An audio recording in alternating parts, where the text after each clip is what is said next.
My name is Steven, and I come from China. I resided in Canada 6 years ago.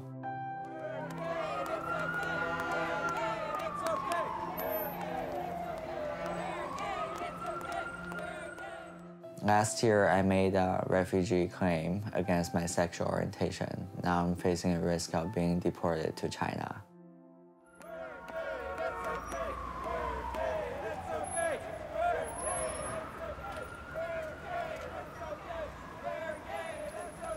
I have 8 weeks to find out whether I am going to get to stay here or getting deported back to China.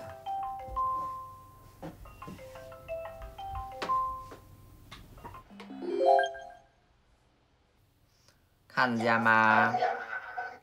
打了我！你给我弄一下那鼠标，压那进度条压老蹦。哪个什么进度条啊？就这个。Back in China, it was just impossible for me to let everybody know that I have a gay partner. It changes the whole dynamic of the family structure, and I think it's a disgrace. 哎，棒哥哥现在说要找一个外国媳妇儿啊？哦，没有，不知道。找着了没？没有。啊？没有呢。I don't know. I feel I am eager to tell my parents, but I am afraid of telling them. Yeah, that is really complicated. There's a picture of Matthew. We got married on November 25th of last year, 2016. Being married is bittersweet. It was so happy for me because I can finally find someone who I can talk to and share the rest of my life with. Oh yeah, this is my favorite candy shop in Iron Lake. I know, it's so much fun to always come down here, I feel. It's a nice place to get away. Especially when we first started dating. Yeah. It's our getaway place, our sanctuary, our alone time. You don't have to fake it. Well, it's not faking it. Like, stop making it awkward, though.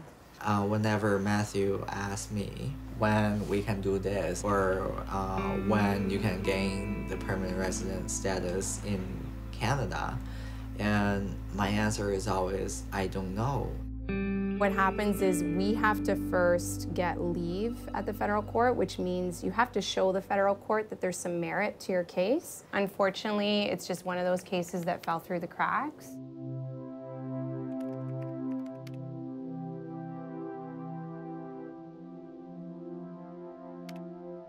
I need to find someone who has been in my shoes to help me prove my case.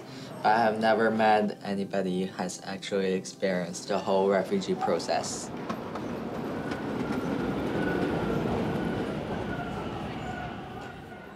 My name is Justin Romanov.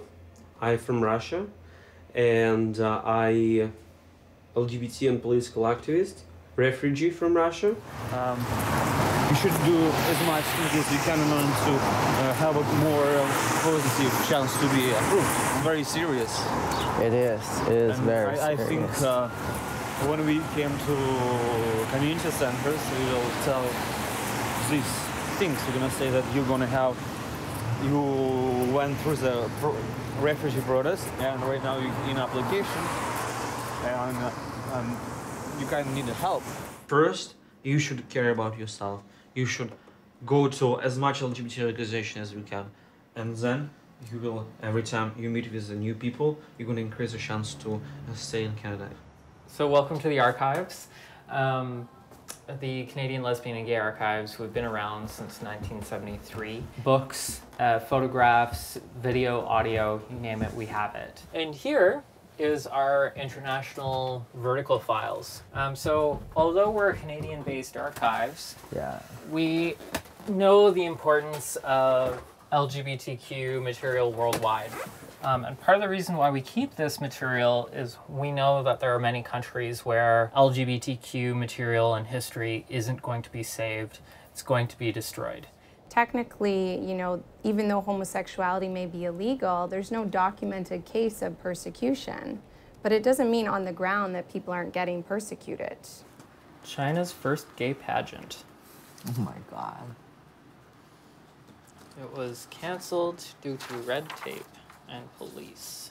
The censorship in China is really, really strict.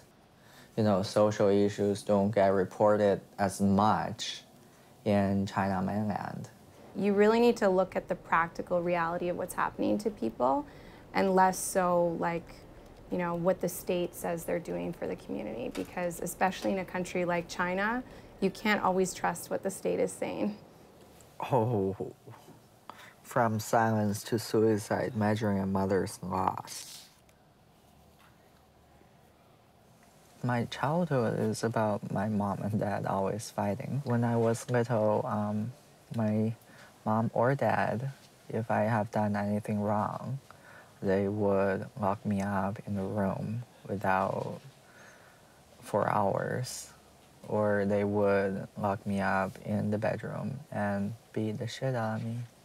Pull down my pants and just start spanking me with whatever they can get their hands on. Being bullied over the years, it was traumatizing. I was a little bit different from the rest of my class. I realized in pretty much elementary school because I like boys better. So they all thought I act like a girl, and there's a game called Saw Someone. Two group of people pull your legs apart and crush you into a tree. And every time they choose to saw someone, I was the one like being sawed first. You know, bullying on its own, obviously, you're not a refugee if you're bullied per se, but it's more how severe is the bullying? Like, does it get to the point where because you're bullied that you're hiding your sexual orientation? If that's the case, then yes.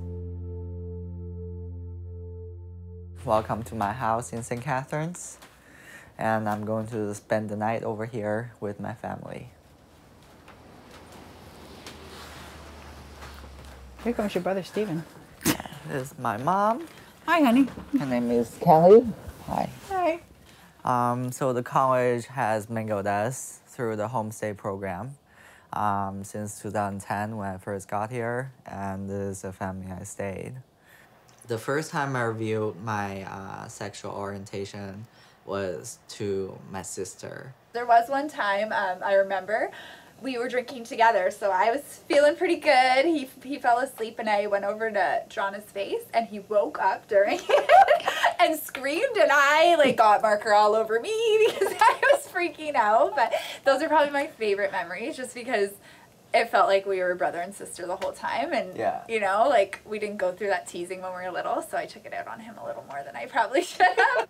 The people that I love most is the most difficult people that I can like inform them that I like boys. Why would you be scared to come out? Oh my God. I don't know. Finding out that Steven was gay was nothing to us. Still my brother. Always will be. Oh, thank you.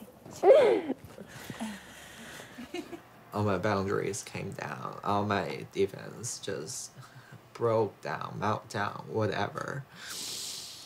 And I feel like released. So I feel like this is a country where I can have a normal life instead of hiding from anyone. I'm tired of it. I'm sick of it. I don't want to hide anything. It scares me that there's a place where you can't be yourself. You can't be gay just because you like guys and you're a guy. It shouldn't matter that much. It just makes me angry. Mental health is a big issue. And when I go back to China, the mental state will not be the same. Maybe one day I just choose to end my life like that. One person can only handle so much. Maybe one day I just cannot like do it anymore. Enough is enough. Bye. See you. I'm ignorant. Like, I just don't know all about what he's gonna go through. I've always had a safe life, and that's what I want for you, right? Happy, safe life. Now arriving at Appleby.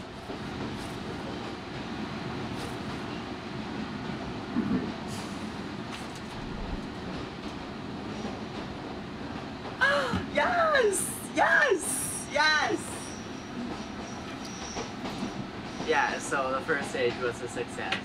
All right. Okay, perfect. Thank you. Thank you so much. Yes. Gives me a lot more hope. Thank you. Okay, I'll talk to you later. Bye, Adrian. Hey, it's me. Not much. So my lawyer gave me some good news. The leave was granted. So that means I can proceed more in the federal court instead of going home. Being granted for leave, that's like life-changing. A gay man should not be forced to return to his country and go back into the closet. You should be able to function openly as a gay man, expressing your identity, and not be forced to hide anything in order to avoid facing persecution. To describe the period of time that I was going through this, it was like going through a dark, dark tunnel.